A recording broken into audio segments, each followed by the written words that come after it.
দর্শক, বাংলাদেশে বর্তমান সরকারের উপদেষ্টাদের নিয়ে নানা রকমের সমালোচনা আলোচনা চলছে।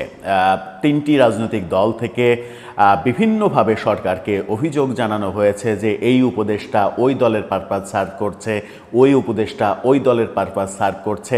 এরকমটা নানাভাবে শোনা যাচ্ছে। এরকমটা নানাভাবে যখন শোনা যাচ্ছে তখন দারুণ একটা ব্যাপার আমরা লক্ষ্য করলাম। সেটা হচ্ছে যে এই ব্যাপারটা শুধুমাত্র যদি প্রতিষ্ঠিত হয়, আমার মনে হয় যে সব কিছুর সমাধান হয়ে যেতে পারে।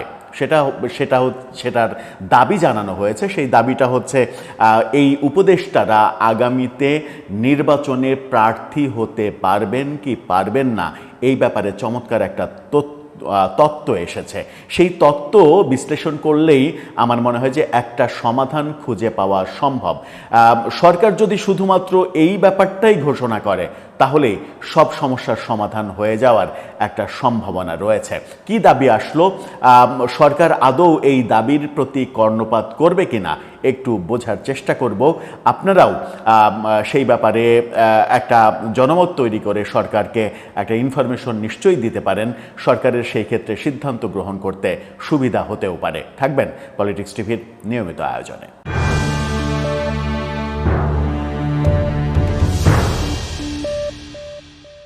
দর্শক, বলছিলাম উপদেষ্টাদের নিয়ে সমালোচনা। এনসিপির নেতা নাহিদ ইসলাম তিনি বলেছেন যে সরকারের কাছে একটা লিস্ট ধরিয়ে দিয়েছেন তারা কোন উপদেষ্টা কোন দলের হয়ে কাজ করছে, অর্থাৎ উপদেষ্টাদের মধ্যে কে বিএনপির হয়ে কাজ করছে, কে জামাতের হয়ে কাজ করছে, এই লিস্টটা তিনি দিয়েছেন। কিন্তু এই লিস্ট কি তিনি দিয়েছেন যে উপদেষ্টাদের মধ্যে কে কে এনসিপির হয়ে কাজ করছেন, ইনক্লুডিং প্রধান উপদেষ্টা? সেই লিস্ট নিশ্চয়ই দেননি। সেই লিস্ট বোধহয় দিয়েছে বিএনপি এবং জামাত। কিন্তু বিএনপি এবং জামাতের সেই লিস্টে প্রধান উপদেষ্টার নাম আছে কিনা সেই ব্যাপারে যথেষ্ট সন্দেহ রয়েছে এবং নিশ্চিত করেই বলা যায় যে প্রধান উপদেষ্টার নাম নেই। কিন্তু প্রধান উপদেষ্টাই তো প্রথম গণমাধ্যমে স্বীকার করেছিলেন যে এই ছাত্ররা তার কাছে গেল, তাদেরকে আমি বললাম তোমাদের অবশ্যই রাজনীতিতে ভূমিকা রাখা উচিত, তোমাদের একটা রাজনৈতিক দল থাকা উচিত। আমি তাদেরকে বললাম যে আমি সহযোগিতা করো। তিনি সহযোগিতা করছেন এবং সেই সহযোগিতার দৃশ্যমান অস্তিত্বগুলো আমরা দেখছি। সুতরাং তো বলাই যায় যে এনসিপির প্রধান পৃষ্ঠপোষক হচ্ছে প্রধান উপদেষ্টা নিজেই। সুতরাং প্রধান উপদেষ্টা এনসিপির হয়ে যখন কাজ করছেন, এটা যুক্তির খাতিরে, হয়তো সরাসরি কাজ করছেন না, কিন্তু যুক্তির খাতিরে বিভিন্ন কর্মকাণ্ডের প্রেক্ষিতে যখন বলা যায়, তখন কি আর অন্য উপদেষ্টাদের দোষ দেওয়ার কোনো স্কোপ থাকে যে কোন উপদেষ্টা কোন দলের হয়ে কাজ করছেন কি করছেন না? সেই প্রশ্ন যখন উঠছে তখন মানে আমজনতা পার্টির নেতা তারেক রহমান, যাকে তারেক হিসেবেই চিনি, তিনি একটা অসাধারণ, তার জোটের পক্ষ থেকে একটা অসাধারণ তত্ত্ব সামনে নিয়ে এসেছেন।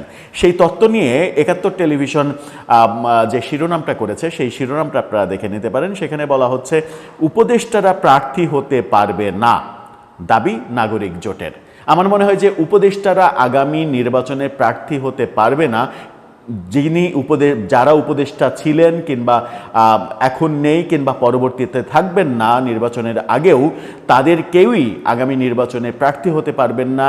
এই একটি সিদ্ধান্তই যদি সরকার নেয়, কারণ সরকারের সুবিধা ভোগ করার পরে আবার রাজনীতি করবেন, এমপি হবেন, মন্ত্রী হবেন, এটা তো কোনোভাবেই গ্রহণযোগ্য হতে পারে না। আমার মনে হয় যে এই একটি সিদ্ধান্তই যদি সরকার নিতে পারে তাহলে অনেক সমস্যার সমাধান হয়ে যেতে পারে এক ধাক্কায়। সেই ক্ষেত্রে লিস্টে কিন্তু নাহিদ ইসলামের নামও আসবে, কারণ নাহিদ ইসলাম একটা দীর্ঘ সময় সরকারের সুযোগ সুবিধা নিয়ে সরকারে থেকে এনসিপি তৈরি করার সমস্ত মেকানিজম শেষ করে শেষ বেলায় যখন এনসিপি তৈরির ঘোষণা হবে তার মাত্র কয়েকদিন আগে পদত্যাগ করে এনসিপির নেতা হিসেবে তাকে আবির্ভূত হতে দেখেছি। শোনা যাচ্ছে আগামী নির্বাচনের আগে এরকম দৃশ্য আরও অনেক আমরা দেখব, বিশেষ করে দুই ছাত্র উপদেষ্টার ক্ষেত্রে তো দেখবই।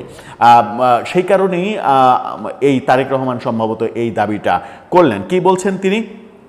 অন্তর্বর্তী সরকারের উপদেষ্টারা ত্রয়োদশ জাতীয় সংসদ নির্বাচনে প্রার্থী হতে পারবেন না বলে দাবি জানিয়েছেন জাতীয় নাগরিক জোটের নেতারা। পাশাপাশি ফেব্রুয়ারিতে নির্বাচনের সুনির্দিষ্ট তারিখ ঘোষণারও দাবি তাদের। সমাবেশে সাম্প্রতিক রাজনৈতিক প্রেক্ষাপট, জুলাই আন্দোলনের উদ্দেশ্য, আওয়ামী লীগ আমলের ইতিহাস এবং দেশের বর্তমান আইনশৃঙ্খলা পরিস্থিতির নানা বিষয় তুলে ধরেন নাগরিক জোটের নেতারা এবং তারা বলেন যে যারা উপদেষ্টা তারা আগামী নির্বাচনে অংশগ্রহণ করতে পারবে না, এরকম আইন করতে হবে। এরকম আইন যদি করা হয় তাহলেই তো সব সমস্যার সমাধান হয়ে যাবে। তাহলেই যদি সব সমস্যার সমাধান হয়ে যায় তাহলে সেই সমস্যার সমাধানের দিকে কি সরকার যাবে, নাকি সরকার এই ব্যাপারে কর্ণপাতই করবে না? সরকারেরও এক ধরনের ইচ্ছা আছে যে উপদেষ্টা পরিষদে থেকেছেন কিংবা এখনও আছেন অনেকেই রাজনৈতিকভাবে পরবর্তীতেও সুবিধা ভোগ করুক কিংবা রাজনীতির ময়দানে তারা একটা অবস্থান তৈরি করুক। সেটাই কি? দর্শক, আপনার ভাবনা কি জানিয়ে লিখতে পারেন আমাদের কমেন্ট বক্সে।